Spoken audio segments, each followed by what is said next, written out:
Coucou Fabrice. Coucou Emeline. Bonjour à tout le monde. On se retrouve pour notre petite Bonjour à enquête de la tous. semaine. Comment tu te sens? Bah nickel, ça va. Super. Tu confirmes que tu connais pas le sujet? C'est bon, pas. Bon, très bien. Eh ben, je te laisse t'installer confortablement. Et tu vas commencer par prendre quelques respirations, te mettre dans une fréquence adéquate pour toi en cet instant.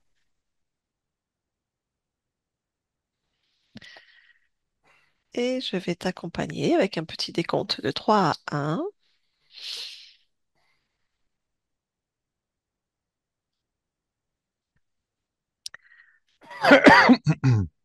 Allez, la petite toux. Et de 3.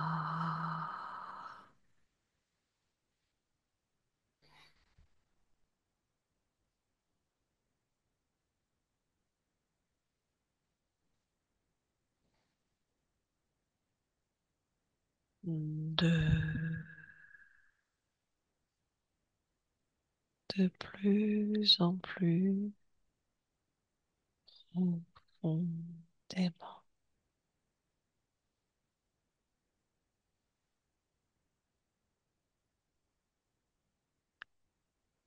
Ah, est-ce que c'est bon pour toi, Fabrice? Ouais. Très bien, je vais compter jusqu'à 3. Et à mon 3, tu vas me dire tout ce que tu perçois, ressens ou visualises concernant le dérèglement climatique au niveau de l'océan Atlantique. À mon 3. 1, 2 et 3. L'océan Atlantique et son dérèglement.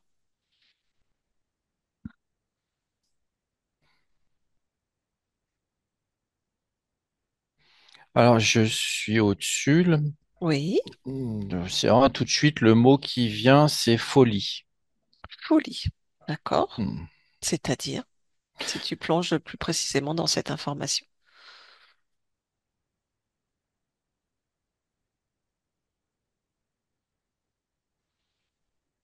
C'est la folie. Ok, Voilà ce que j'ai pour l'instant. d'accord. Euh, et après, ça me dit, c'est pas naturel. Pas naturel. D'accord.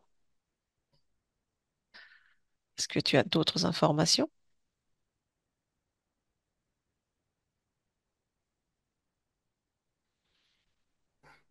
J'ai des actions en cours C'est dessus.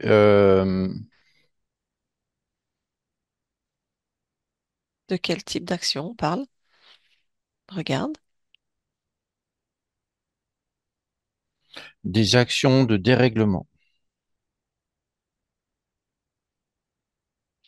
Quand tu parles d'action, il y a quelqu'un qui actionne, du coup?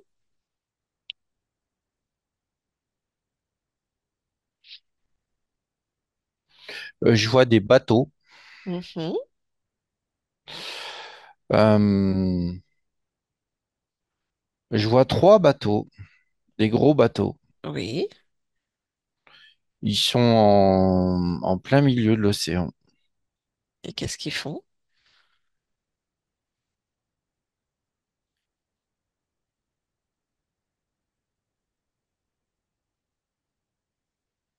C'est comme s'ils étaient en train d'émettre des champs électromagnétiques dans dans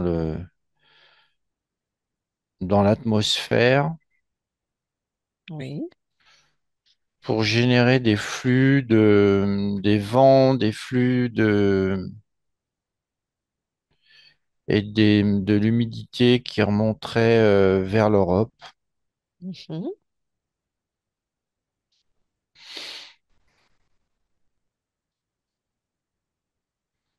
D'accord. Avec des antennes, des grosses antennes sur le bateau. D'accord. Le but de cette manœuvre, de ces actions, c'est quoi?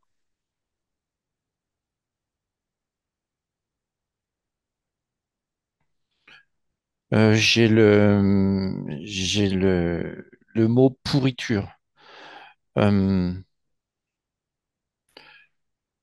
pourriture, je vois, ça concerne les récoltes, ça concerne plein de choses là, à ce niveau-là.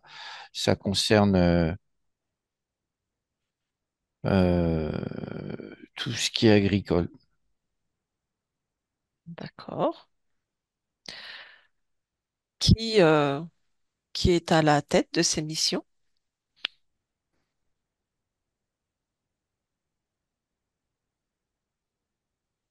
Alors j'ai gouvernement fantôme. Euh, Euh, mhm. Est-ce que tu peux aller plus précisément dans l'information? j'ai une alliance, un consortium, alliance Mhm. fantôme. Alors, fantôme, qu'est-ce que tu appelles par fantôme? Qu'est-ce que tu Bah, nommes fantôme? c'est un gouvernement sous ou au-dessus des gouvernements. D'accord. Terrestre? Pas terrestre? Oui, terrestre. D'accord. Et ils profitent parce qu'il n'y a pas que ça. Il y a aussi il y a aussi tout ce qui est naturel, d'ordre naturel. En fait, ils font comme une impulsion supplémentaire. Ils impulsent quelque chose en plus dans l'air, dans le champ électromagnétique pour créer ces désordres climatiques. D'accord. C'est comme si ils accéléraient tout ce qui est mouvement des nuages, mouvement tourbillonnaire là, des nuages, tout Mhm. ce qui est évaporation. Oui. C'est comme si c'était boosté par leur action. D'accord. Les scientifiques parlent justement du courant de cet océan qui s'appelle AMOC, A-M-O-C, le courant de l'AMOC, qui serait sur le point de basculer irréversiblement en 2100. Qu'est-ce que tu perçois de ce courant qui régule justement le climat d'une grande partie du globe, le courant AMOC?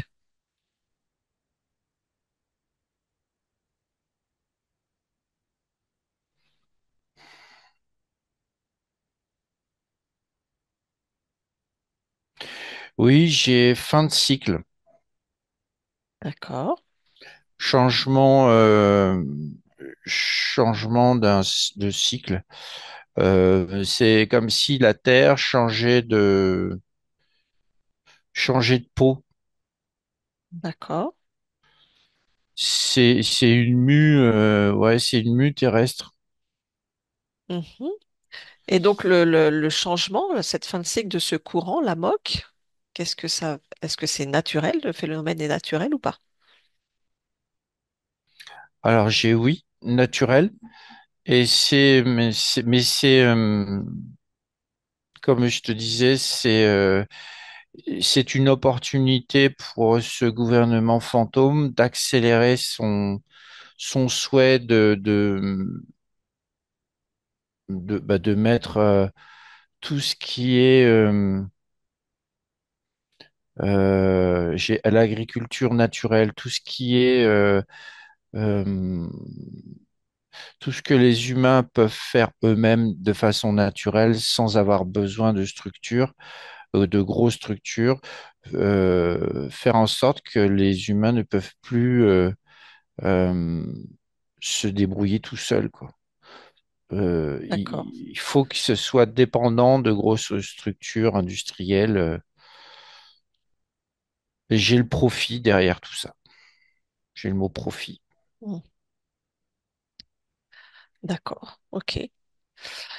Est-ce que tu peux du coup visualiser cette, euh, cette année, le 2100, voir le courant AMOC en 2100?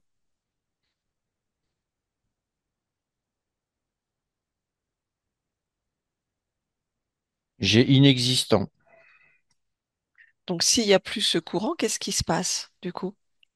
Parce que c'est quand même lui qui régule le climat. Alors j'ai un autre qui se met en place. Mhm. il y a un autre courant qui le remplace. Le, le courant amok, il est pas éternel. C'est vraiment un cycle. Et puis un autre va se mettre en place. Je vois une période de confrontation de ces deux courants. Il y a le nouveau qui arrive, un autre qui le remplace. Le nouveau, celui qui s'en va et celui qui vient.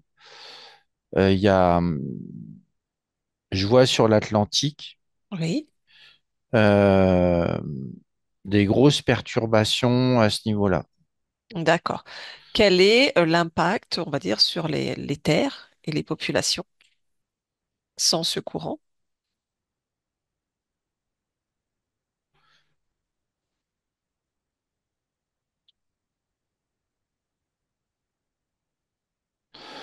Je vois des masses nuageuses qui descendent du pôle, ouais, du pôle, et qui n'ont plus de frein, qui n'ont plus de barrière au niveau de l'océan. Et ça permet j'ai l'air glaciaire qui arrive. Hmm, d'accord. Un air glaciaire et ça empêche ouais, les masses d'air d'être freinées, d'avoir des courants d'air chaud qui remontent. Il n'y a plus de régulation nuageuse. Et je vois des courants d'air très rapides Mhm, qui descendent vraiment au sud, mais presque jusqu'à l'équateur, quoi. d'accord. Euh, il est prédit que justement en 2100, avec le basculement de ce courant amok, que bien sûr les terres, Afrique, etc., il n'y ait plus du tout d'eau et qu'en Europe, on soit effectivement dans une ère glaciaire. Hmm. C'est ce que tu perçois. Bah ça, si c'est ça, moi ce que je vois, c'est la planète avec une bande où on peut vivre correctement, une bande de terre où tu as l'équateur, ça remonte c'est très désertique de chaque côté de l'équateur, et tu as une bande plus ou moins vivable verte. Qui au nord de l'Afrique, Méditerranée, et qui remonte jusqu'au sud de la France, quoi. Et cette bande-là, elle serait plus ou moins vivable, mais tout le reste, c'est glacé. Et de l'autre côté, et en dessous, pareil, hein. D'accord. OK. Ça ferait comme un cercle vivable à ce niveau-là, Hmm. tout autour de la Terre, quoi. Et tu disais qu'il y a un nouveau courant qui serait susceptible de se mettre en place. Ce nouveau courant, qu'est-ce qu'il amène? Justement, cette ère glaciaire ou autre chose? Oui, ce que je perçois, c'est que ce nouveau courant, il va rebattre les cartes des climats sur la planète, et ça me dit beaucoup plus chaud et tropical dans l'ensemble de la planète, mais c'est un cycle. D'accord. C'est un cycle, et il y a des terres submergées, mais il y a aussi des mouvements de l'écorce terrestre qui font émerger d'autres terres. Euh, C'est c'est comme une mutation, oui, c'est ça, c'est une mutation de la Terre qui change son, sa géographie. D'accord. C'est comme si elle avait une respiration un peu plus forte que les autres, comme ça, et qu'elle changeait de fréquence, elle changeait d'aspect pour accueillir, c'est pas un reset, c'est une transformation. Alors, est-ce qu'on peut dire cette transformation est le fait de cette planète ou de justement de tout ce qui est mis en action pour la dérégler? Parce que malgré tout ce qui est mis en place pour la dérégler, elle se re-régule elle-même. Bah, avant que tu dises ça, je percevais que la Terre, en fait, elle s'en fout carrément de ce qui se passe au-dessus, de ce que les hommes mettent en place. Elle n'a pas besoin de nous. C'est juste que les hommes, ceux qui font ça, ils profitent de l'opportunité de ce changement pour faire chier, pour embêter tous les autres, tous ceux qui veulent vivre en harmonie avec la nature, vivre simplement, vivre, pas avoir besoin de tous ces gros industriels.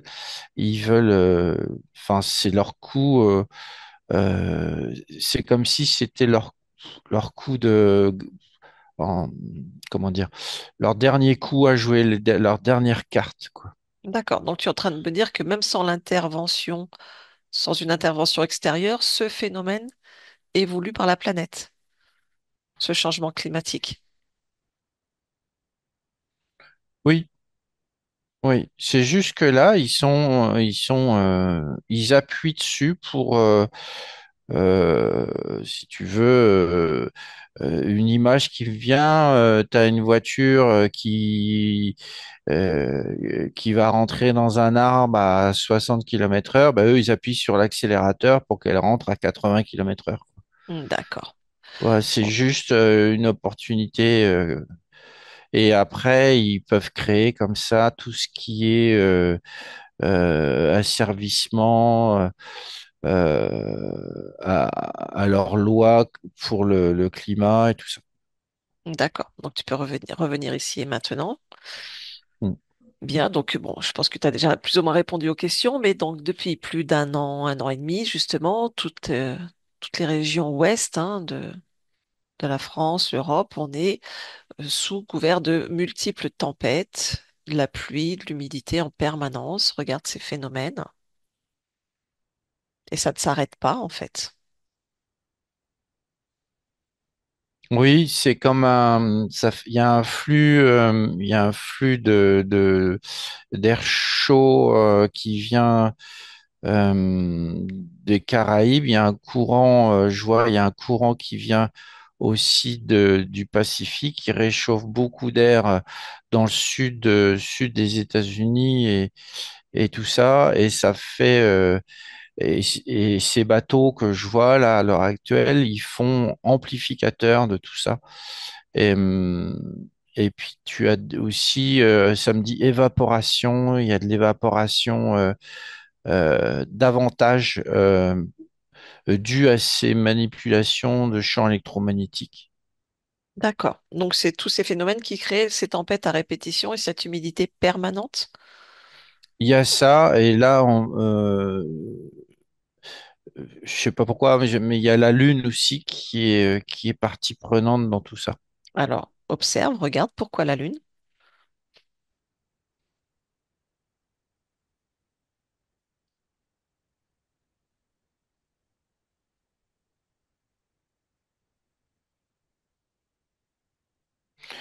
Je perçois des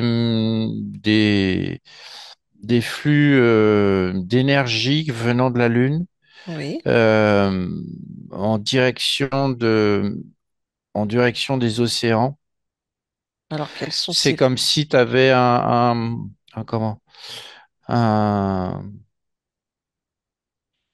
un micro-ondes, voilà, je cherchais le mot, un micro-ondes qui partait de la Lune, des faisceaux qui allaient aussi faire en sorte d'accélérer l'évaporation des eaux. Mhm. Enfin, c'est tout un. Tu peux regarder plus profondément ces flux d'énergie qui partent de la Lune? Alors, j'ai extraterrestre. D'accord, C'est en liaison avec le gouvernement fantôme. d'accord. Ils ont ça me dit des contrats, des choses comme ça pour. Ouais, Mhm. il y a un échange là-dessus et le gouvernement fantôme j'ai fourni des humains. Alors, je sais pas encore sous quelle sorte, D'accord, forme, oui. euh, pour des expériences et Mhm. eux là-bas dans cette base, ils Tu, envoient ces flux. tu parles C'est de un la échange. base, d'une base sur la Lune? Ouais, Donc, tu es en train de me dire que ce gouvernement fantôme fournit des humains à ces extraterrestres Oui. en échange. Samedi esclave. C'est des humains complètement vides. J'ai des complètement dissociés et vides. J'ai l'impression, enfin, ce que je vois, c'est des humains tout blancs et ils ont plus de pigmentation. Comme D'accord. si ils venaient de grottes, de cavernes, de souterrains. Ok. Partie physique décédée ou partie physique vivante?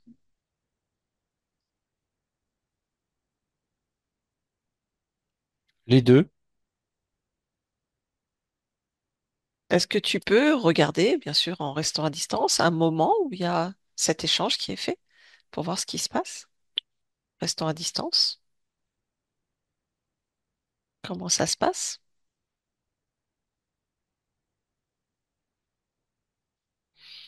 Tout ce qui est décédé, c'est les consciences, elles sont déjà, euh, je vois des sortes de containers, des choses comme ça qui sont dans les terres et elles sont enfermées là-dedans. Elles sont directement sur la Lune. Mhm. Samedi, c'est des containers d'énergie. D'accord. Et pour tout ce qui est partie physique vivante, et c'est un portail. Ils les font passer par un portail. Donc tu veux dire que, en gros, il y a des abductions, comme des styles abduction. C'est des enlèvements, oui, mais sauf qu'au lieu d'aller dans un vaisseau, c'est un portail. D'accord. Et qui va sur la Lune. Ouais. Je vois une file indienne je vois là, il y en a 18, 20 qui rentrent, qui passent par ce portail et ils sont complètement tête baissée, ça va des enfants à adultes, il y a de tout. D'accord. Mais ils sont conscients de ce qui se passe? Non, ils sont complètement, je les vois, ils sont complètement, euh, ça me dit drogués, ouais. Et ils viennent d'où ces personnes? Ils ont été récupérés où? J'ai des enlèvements Mhm.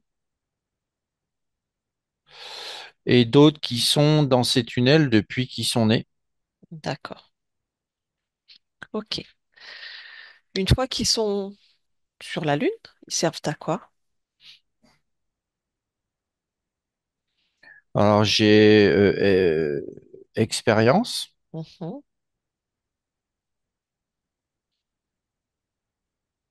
Expérience et pile à combustible. Et ils finissent en déchets. C'est-à-dire qu'ils vont utiliser le corps jusqu'au bout. Ok. On est sur quel... Oui, autre chose? Non, et après, ça permet, dans l'échange, ces micro-ondes qu'ils envoient sur la Terre. Et je vois aussi par rapport au Soleil, il y a quelque chose par rapport au Soleil. C'est-à-dire, regarde. Euh, j'ai, ils profitent, il y a des éruptions solaires. Mhm. Donc des éruptions solaires Euh, naturelles, c'est ça ou pas? oui, Oui. naturelles, Mhm. mais elles sont plus violentes que les années précédentes, donc ils en profitent pour, en fait, ils synchronisent une énergie, je sais pas quoi, avec ces éruptions solaires et ça leur permet d'être plus, comment, d'agiter beaucoup plus tout ce qui est particules, tout ce qui est photons, particules, neutrinos, tout ça dans l'atmosphère d'agiter davantage les molécules d'eau et de faire l'évaporation. D'accord. Quand tu dis ils, tu parles de ceux qui sont sur la base de la Lune ou ce gouvernement fantôme? Les deux, les deux, ils sont synchronisés. Ces extraterrestres que tu dis sur la Lune, on est sur quel type de race? J'ai deux types, j'ai grand gris et reptiloïde. D'accord. Et ce gouvernement fantôme, est-ce que tu as des indications?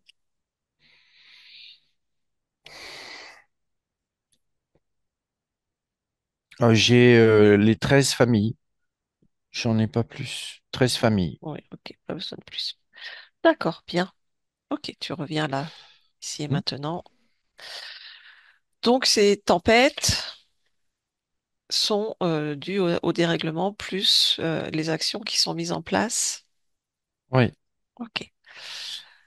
Est-ce qu'il y a une notion de durabilité, enfin, c'est-à-dire est-ce que tu perçois que ça va s'installer dans le temps ou il y a un moment donné, ça va se stabiliser? Je vois une stabilisation quand même. Mhm,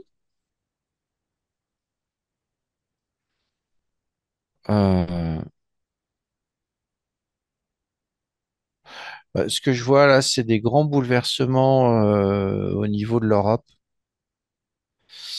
Et en fait, ils veulent aller. C'est comme les. euh,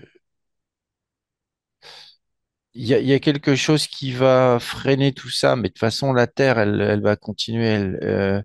Mais le pied sur l'accélérateur va s'arrêter parce que tout ce qui est société occidentale va changer.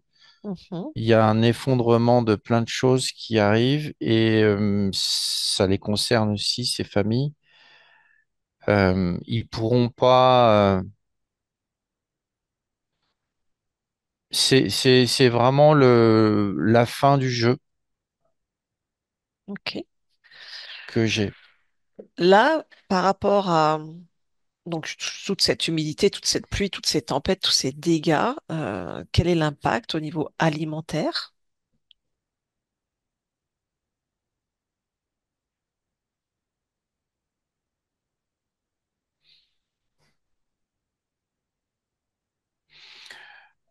Bah, je vois, je suis sur le blé, par exemple. Mhm, Tu as des récoltes qui vont arriver de plus en plus tard. mhm, Je vois des grains moisis. En fait, c'est la production qui va ralentir et ça va concerner les États. Je vois tous les États de l'Ouest européen mhm. qui vont avoir beaucoup de mal à avoir des productions. Le rendement va baisser et alors que je vois dans d'autres pays beaucoup plus à l'Est, ils sont quasiment pas impactés par ça. Aux États-Unis, c'est beaucoup mieux qu'en Europe. C'est vraiment la cible. C'est comme si la cible principale était l'Europe. D'accord. Pourquoi?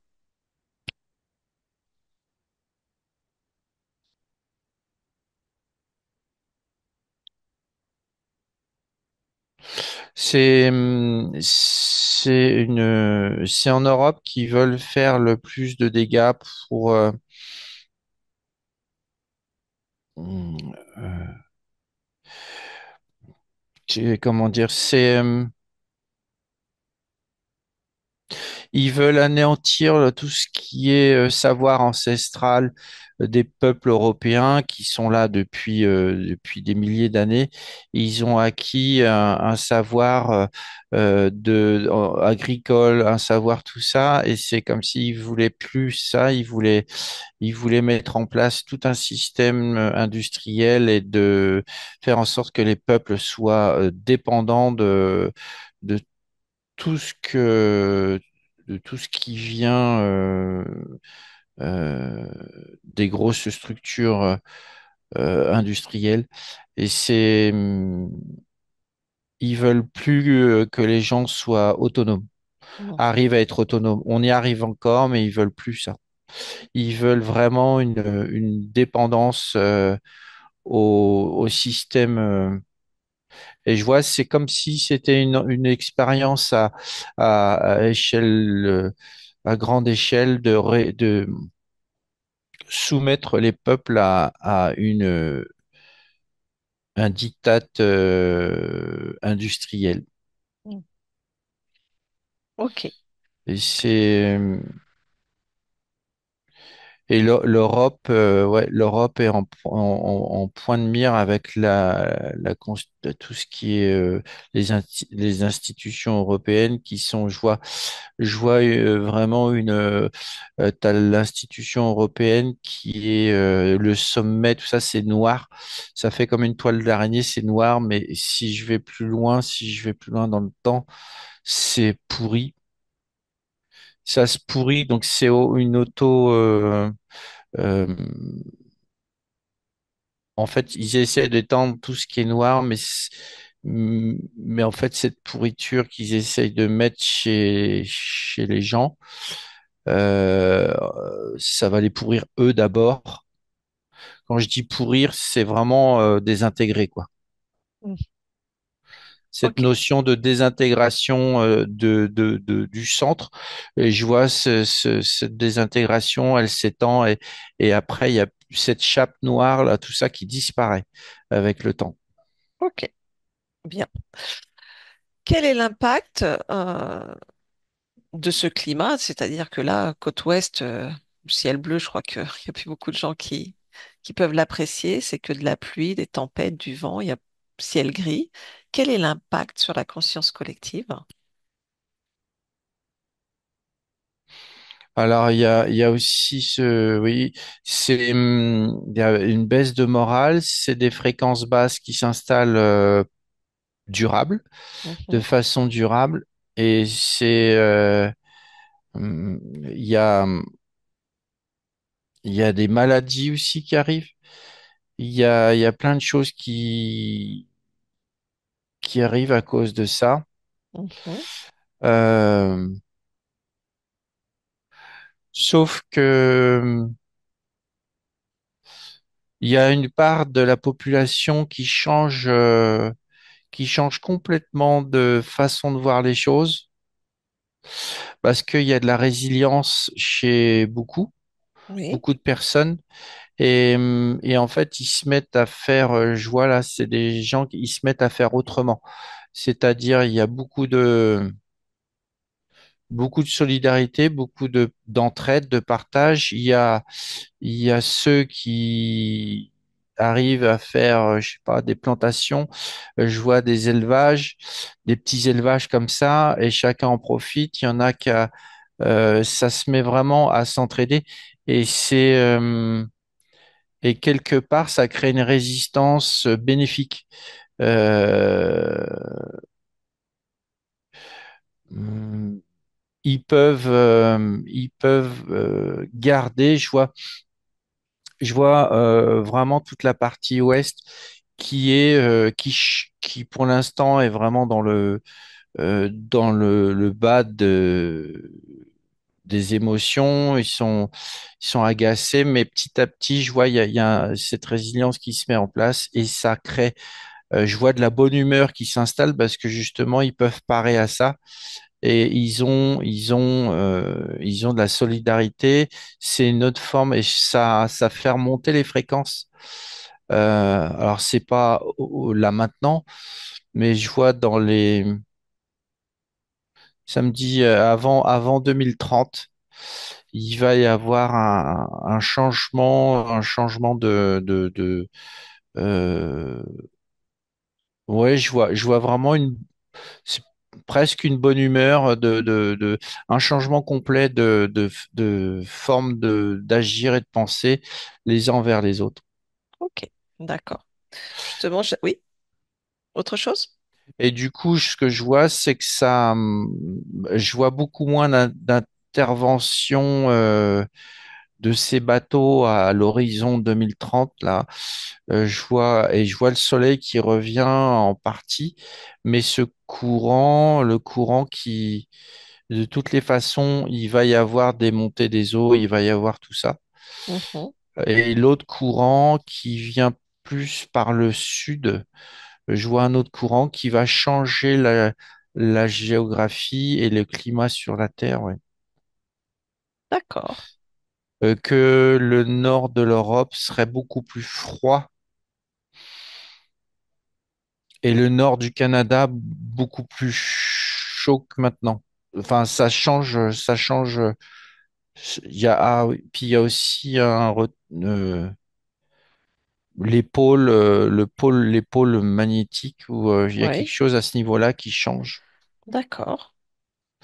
En fait, c'est comme si tu avais les calottes glaciaires qui bifurquaient sur la planète.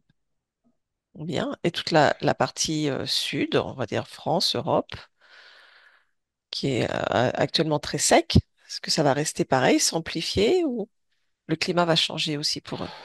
Samedi, il y a des inondations qui vont avoir lieu. Mhm. Euh, je ressens que le pourtour méditerranéen au côté Europe sera Oui, beaucoup plus vert. d'accord. Ouais, je vois beaucoup plus vert. Tout ce qui est pourtour Méditerranée, oui. Je vois que sur même tout ce qui est Tunisie, tout ça, il y a une bande verte qui s'installe petit à petit. Parfait. Y a-t-il quoi que ce soit d'autre que tu aies perçu, vu, ressenti et que tu souhaites nous partager par rapport à cet océan Atlantique et tout ce qui en découle? Ouais, samedi, c'est un mal pour un bien. Mhm.